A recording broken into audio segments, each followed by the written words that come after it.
പവിഴമല്ലി പൂത്തുലഞ്ഞ നീലവാനം, പ്രണയവല്ലി പുഞ്ചരിച്ച ദിവ്യയാമം, പൂക്കളും പുഴകളും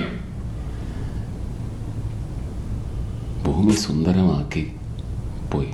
ഇല്ല, അങ്ങനെ ഒരു ഇതുണ്ടായിട്ടില്ല.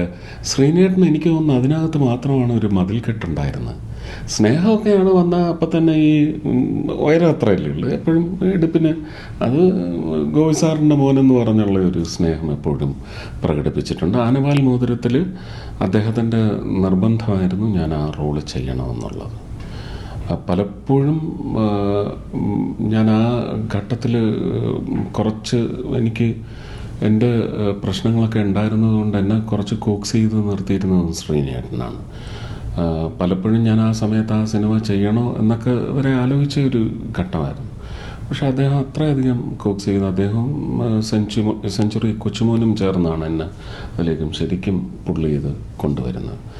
വളരെ എനിക്ക് ആ ഒരു അവസരം മാത്രമല്ലേ കിട്ടിയുള്ളൂ എന്ന് പറയുന്ന വ്യസനമുണ്ട്. പക്ഷേ ഞാൻ ഈ നേരത്തെ പറഞ്ഞ എപ്പോഴും അദ്ദേഹത്തിന് ഒരു സർക്കിൾ ഉണ്ടായിരുന്നു.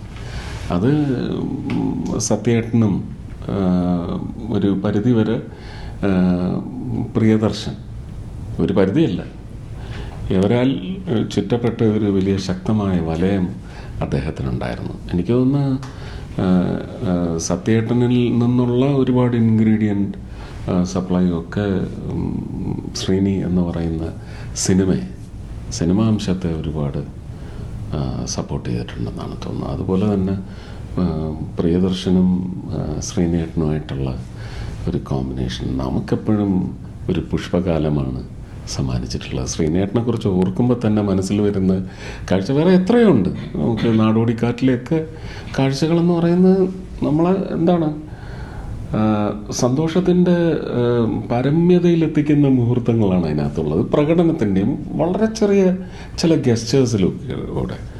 പക്ഷെ എനിക്ക് പവിഴമല്ലി പൂത്തുലഞ്ഞ നീലവാനം, പ്രണയവല്ലി പുഞ്ചരിച്ച ദിവ്യയാമം, പൂക്കളും പുഴകളും ഭൂമി സുന്ദരമാക്കി പോയി. സിനിമാ ഭൂമി മാത്രമല്ല, മലയാളികളുടെ ആസ്വാദനത്തിൻ്റെ ഭൂമി സുന്ദരമാക്കിപ്പോയി.